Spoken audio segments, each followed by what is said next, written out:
guys, I hope you are having a great day so far, and I hope you're doing well. You know, I mean, it's that time, we're just ticking down to the end of this fucking month, and it's just been a roller coaster, right? My Halloween story got moved to a different day I had no idea about.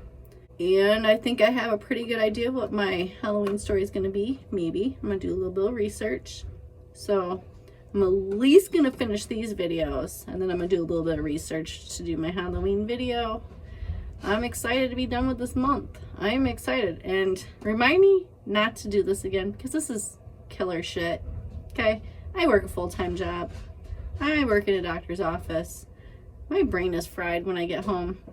Okay? Just saying. I gotta use it a lot at work. So I usually only record when I'm off on Tuesdays, and the weekend, and holidays. Because, you know, it's great working at a doctor's office. Just saying. But after all this talking we've been doing, I feel like we should get into the story, right? Right? Because that's what we're here for. We're here for the story. We're not here for the talking. So today's story is titled, He Stalked, Raped, and Killed Her Without Remorse. So, let's get into it. Halloween 2011 in Armstrong, BC, Canada, Taylor Van Dyst, 18, dressed up as a zombie in what was going to be her last trick-or-treat before she got too old, as she joked. That's not a thing. If a teenage kid comes to my house with, you know, a little fucking sack of candy, I'm gonna give him fucking candy because, you know, you only get so long to be a fucking kid, then you get to be an adult for the whole rest of your fucking life and pay bills and work a stupid job and all that fucked up shit. Let them be kids, man. They're now doing stupid shit. Just saying. Let kids be kids for as long as possible. Because they have their whole lives to, you know, do other shit.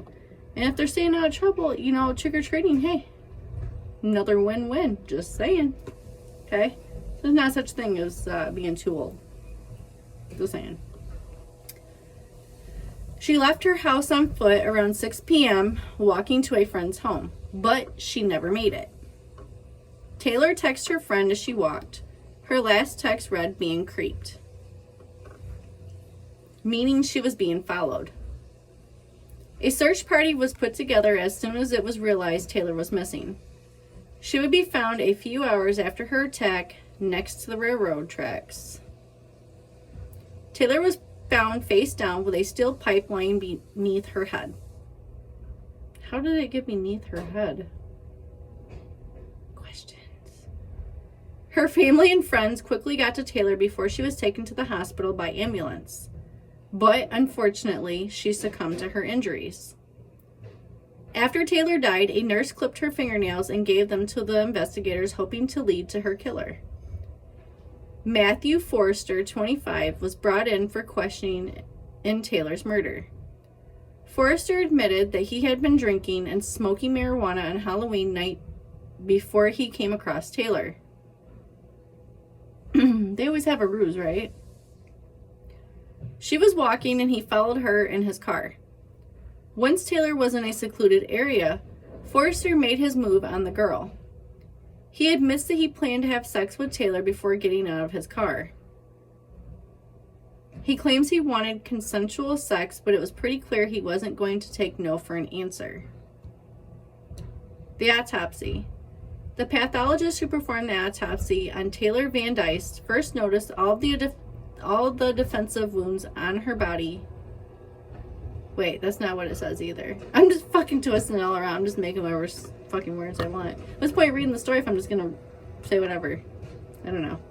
Anyways, the pathologist who performed the autopsy on Taylor Van Dyst first noticed all the defensive wounds her body held.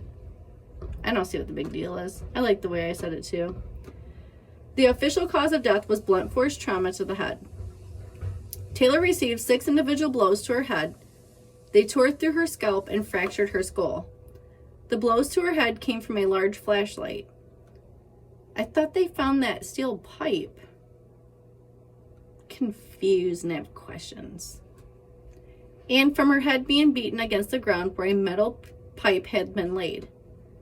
She had also been strangled, and there was evidence that she fought off the attacker while he was choking her. Her fingernails dug into her own neck in an attempt to remove the ligature. Her body held other injuries, including lacerations and bruises. Some of her fingers had been broken, and bruises to her hands and arms indicated she put up her arms to protect herself while being hit. As the medical examiner took the stand and testified to Taylor's injuries and eventual murder, her killer sat unfazed. 2 local residents testified that they were outside when they heard the screams, but they thought it was just part of a game since it was Halloween. What's the matter, Susie? We're going to finish these stories. We don't have much left. We're going to get through this shit today, Zeus. Incriminating evidence. After raping and killing Taylor, Forrester drove to Vernon and discarded the flashlight and shoestring he had tied around her neck. She actually jumped up here, guys. I didn't think she was going to do it. She really wanted to be petted. So anyways, yeah, it's my baby. Yeah, it's my baby. Hey, you knocked the microphone down. Okay. You're doing a lot here. Yeah, I don't even know where to put it. There's not enough room for you up here, and you jumped up here. I'm shocked that you did that. She doesn't usually do shit like that, guys. She really wanted to be petted. So anyways, I don't remember where I was because the cat completely distracted me. Anyways, the DNA on Taylor's nail clippings came back to Forrester. When they pulled the killer in, they noticed the scratch marks on his neck. Okay. A search of Forrester's truck uncovered DNA that belonged to Taylor. Matthew Forrester was sentenced to life in prison. He will not be eligible for parole for 17 years. Stephen Forrester, the father of Matthew, was also arrested. He was charged as an accessory to murder after the fact by lying for his son to the police. He was sentenced to 3 years in prison. That was just the dad. His son got life. Yeah, fuck him too. That was a quick story, guys. Here I thought it was going to be super long and shit, and then the cat jumped up here, and I'm leaving that all in the video, by the way, because it's awesome. She doesn't do shit like that. So anyways, if you guys liked this video, Zeusy making a, unannounced appearance and shit in here, give me a thumbs up if you'd like to see more videos that my cat may or may not, probably may not, make an appearance in. Please subscribe, and as always, I hope you guys have a wonderful day, and thank you for watching.